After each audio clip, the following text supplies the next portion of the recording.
Selama ini, kita mengenal jantung hanya sebagai sumber sirkulasi darah tubuh, namun nyatanya, tidak sampai di situ. Penelitian dalam neurokardiologi menunjukkan bahwa, jantung adalah organ sensorik dan pusat canggih, untuk menerima dan memproses informasi dari otak dan memancarkannya. Di mana dalam prosesnya, terjadi komunikasi yang intens di antara keduanya. Penelitian telah menunjukkan bahwa jantung berkomunikasi dengan otak dalam 4 cara utama, salah satunya, adalah secara biokimia, yaitu melalui hormon dan neurotransmitter.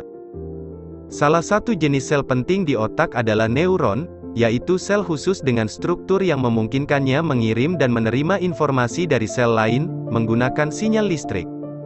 Otak kita mengandung banyak sekali neuron, tetapi neuron juga ditemukan di bagian lain tubuh, termasuk usus dan jantung. Lalu, informasi seperti apa yang diproses dan dipancarkan oleh jantung? Sebelum kita membahasnya, jangan lupa subscribe channel ini dan pastikan Anda menonton video ini sampai habis. Karena, setelah ini Anda akan percaya, kalau ternyata jantung kita memang diciptakan terlalu canggih untuk kita abaikan. Sahabatku, informasi yang dikomunikasikan antara jantung dan otak tentunya sangat kompleks. Salah satu di antara informasi yang mereka komunikasikan, adalah informasi yang berkaitan dengan kondisi emosi seseorang. Dari beberapa hasil penelitian yang mendalam, terbukti, kalau jantung adalah sekumpulan neuron sensitif nan cerdas, yang mampu mengenali dan memproses informasi emosi apapun. Sebagaimana kita ketahui, kalau emosi adalah informasi hormonal yang diracik oleh otak, di mana gerakan hormonal itu mengalir melalui neuron. Jadi sebenarnya, tanpa kita sadari, tiap detiknya jantung dan otak berkomunikasi melalui jaringan neuron ini secara terus-menerus, untuk mengelola setiap pola emosi yang kita ciptakan. Hal inilah yang membuat pola detak jantung kita, menjadi berirama dan berubah secara signifikan ketika kita mengalami emosi yang berbeda. Misalnya, saat kita mengalami emosi negatif, seperti kemarahan atau frustrasi, pola detak jantung menjadi tidak menentu, tidak teratur, dan tidak koheren dalam ritme jantung. Sebaliknya, saat mengalami emosi positif, seperti cinta atau kedamaian, pola detak jantung yang terjadi lebih halus, teratur, dan koheren dalam aktivitas ritme jantung. Semua ini terjadi, karena sebaik, atau seburuk apapun emosi yang kita ciptakan dalam hidup ini, tubuh kita melalui otak akan senantiasa mengabulkannya, dan mengkomunikasikannya ke seluruh organ tubuh, terutama jantung. Tanpa kita sadari, tiap detiknya, jantung dan otak berkomunikasi melalui jaringan neuron ini secara terus-menerus. Bayangkan, apabila pesan yang kita pancarkan ke setiap sudut tubuh ini adalah pesan yang buruk, dan bayangkan juga, apabila pesan yang dipancarkan ke setiap sudut tubuh kita adalah pesan yang baik. Pastinya, kedua pilihan itu akan membawa dampak yang berbeda.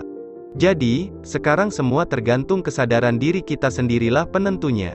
Karena, meski otak dan jantung memang memiliki neuron yang sangat cerdas, untuk memproses segala apa yang kita rasakan, tapi sayangnya mereka tidak bisa memilih perasaan apa yang seharusnya dia rasakan dan pancarkan.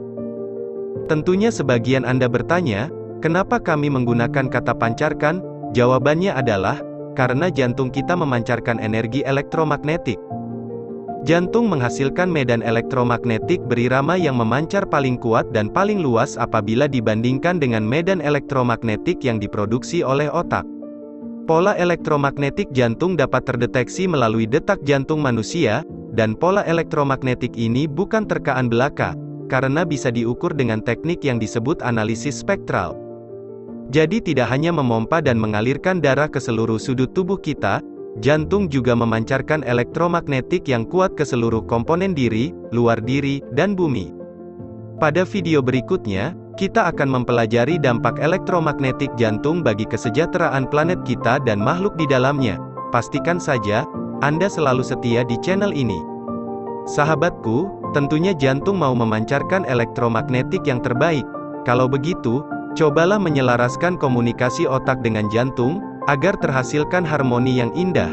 Sekali lagi bayangkan, kalau diri kita mampu melangkah sambil membawa harmoni yang indah, bukankah itu adalah rahmat bagi semesta alam? Rahmatnya Zat Maha, akan senantiasa tersibak apabila kita terus mau menyaksikan keterhubungan diri dengan semesta, karena menyaksikan keterhubungan adalah awal mula penyatuan, lalu pengendalian. Sahabatku, bantu kami dengan men-share video ini agar manfaatnya semakin tersebar, sehingga bersama-sama, kita akan belajar untuk menyaksikan. Salam semesta.